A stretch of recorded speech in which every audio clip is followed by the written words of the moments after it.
my channel. Welcome back to another video. I'm Messy Jessie and you're watching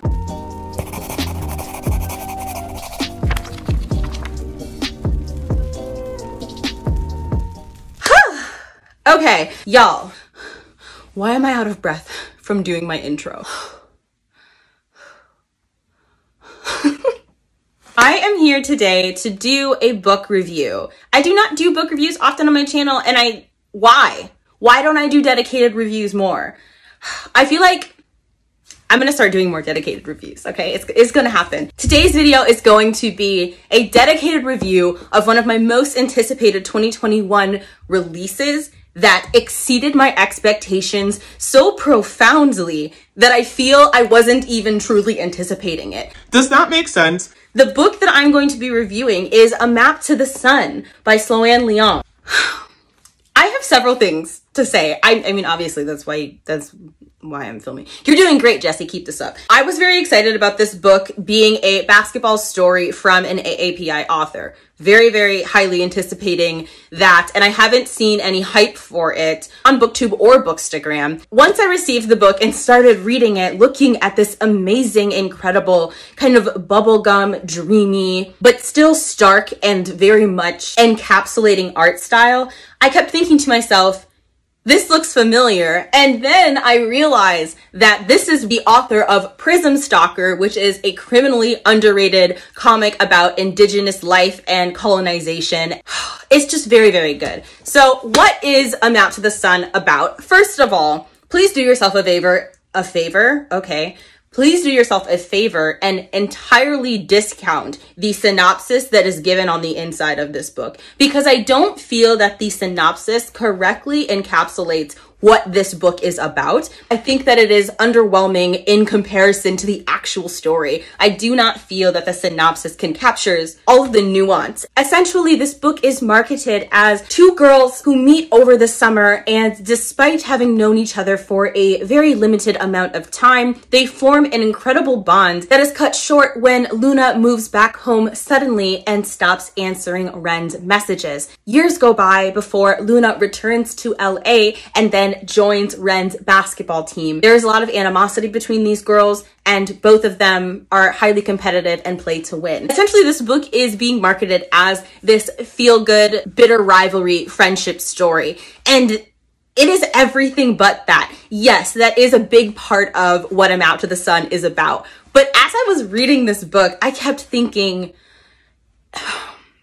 if this isn't actually Euphoria fans, if you have any enjoyment in the Euphoria TV show at all, and I don't just mean for Jules and Rue, right? I mean the cinematography, the use of music, the use of color, the fantastic writing, the way that all of those elements interact with each other while watching Euphoria has this incredible effect, this intoxicating effect of making the viewer feel as if they are both simultaneously a part of the show and outside of it. It's this weird out-of-body experience, this psychedelic haziness and oddness that I think everyone who's really into Euphoria knows what I'm talking about. And that same effect takes place in A Map to the Sun. It is the use of these amazing psychedelic but stark and very striking colors that pull you into the story and also create this weird, otherly, out-of-body experience. In reality, you actually are following a cast of not two girls, but 5 girls. All of them are misfits. All of them are girls of color. The book is actually about what each of these girls are struggling through individually, privately, as well as how these girls interact as a whole. Just like in Euphoria, right? You see the friendships from the outside, and then you get to follow those characters individually and see their nuances and what they're struggling with in private behind closed doors. Well, some of the girls in Euphoria are struggling with body issues and have secret lives as sex workers. And then another one of the girls is struggling with having a violent and abusive partner behind closed doors while having this very glamorous, beloved, luxurious lifestyle in the public eye. Then we have another girl who struggles with a father that had substance use issues, and that has impacted her and her body image, the way that men objectify her body and look at her. Like, all of these girls have their very much own private struggles. Rue Rue, of course, the main character, struggles with drug addiction and having a fractured family life, but you don't see all of that on the surface. That's something that you see as the show unfolds. And A Map to the Sun is the same exact way. These characters start incredibly surface level, and then you dig deeper. You find out what they're going through on their own. Since this is volume 1, not every single one of the girls gets the same amount of page time in terms of their own private struggles, but you can already tell that it's being set up so that volume 2 will get more into those characters that weren't able to focus on so much in book 1. So this author is a mixed race AAPI author. She is Black, Mexican, Native, Hawaiian, and I believe Chinese. Oh wait, I'm sorry. I don't think that she's Black. She's Hawaiian, Chinese, Italian, Mexican, Native American, and has European ancestries.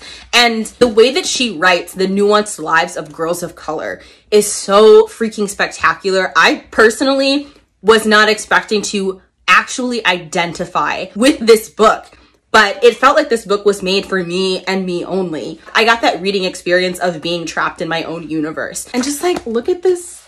Look at these girls, you know? Girls all have different types of bodies, and the way that they feel about their bodies is explored at length too. And you can just really tell that Leong really knows how to write girls of color with so much empathy. And there's also, in addition to all of that, right, there's some of my favorite tropes. There is the sports coach who is impossibly optimistic and just like wants to bring these misfits together. And essentially what the kind of plot of the book is that this woman kind of forces all of these girls to start a girls basketball team at their school. And only one of them, you know, the protagonist, Ren, who is Black and has locks, wants to be a part of the team because she has big aspirations of being a NBA baller, right? That's her absolute utmost dream. And the rest of the girls are kind of like begrudgingly along for the ride, and you get to watch them throughout the book as they come to actually care about this basketball team and how they're really bad, laughably bad, but working hard to start winning. A big part of the struggle is the boys' basketball team. Their coach is trying to get the girls' team shut down because it's seen as a drain on the resources and taking opportunities away from the boy athletes. You know, now the boys have to share the court with these girls. And so the girls having this team, because they're not good and because they were a girls' team, are seen as not being serious athletes and are seen as being an actual deterrence to these young boys' futures. And so I loved the themes about how girls' athletics are treated and how girl athletes are treated. But there's also so many, the book is about so much more than that though. It is just an absolute universe. It's also about self-harm and substance use and toxic relationships with family members and codependence. It's about Asian fetishization. It's about relationships. It's about fat phobia. It is about all of the things that girls of color go through. I've never read a non-fantasy, non-sci-fi graphic novel that was so transportive and also that made me feel the way that this book did. Just, there's major trigger warnings for this book, so I do advise looking up those trigger warnings. Water and the ocean is a big vibe and a theme. When I tell you that these girls feel so absolutely real, it is true. Like, you have to be prepared for these girls to jump off the page at you. You have to be prepared to see yourself reflected in this book. It's just so good. Now, as far as Luna and Ren are literally Rue and Jules. I don't care what anybody says. They are Rue and Jules, literally down to a freaking T, okay? Their relationship is very queer coded, and there's all of this like sexual romantic energy between them. And there's so much yearning and pining, and it is so freaking good. It is so good. I don't even know what to say. So I really hope that I have convinced y'all to check out this graphic novel. It is phenomenal. It is incredible. I cannot wait for volume 2. I know it's going to be even better because I know it's going to expound upon all of these themes. And I already gave this 5 out of 5 stars. This was the easiest 5 stars of my entire life. I cannot beg y'all to read this book enough. So if you made it this far in the video, comment down below with a basketball emoji. And also, I would love to hear if you intend on reading this book. If you have read any of Leong's other works, please let me know. Let's discuss. I'm saying, if you are a Euphoria fan, you have to get this book. You have to, okay? It's so good. It is so good. If you want more content from me, you can follow me on my Instagram, which is bowtiesandbooks, but all my social media links will be in the description box below. Stay safe, wear your mask, and I hope to see you in my next video.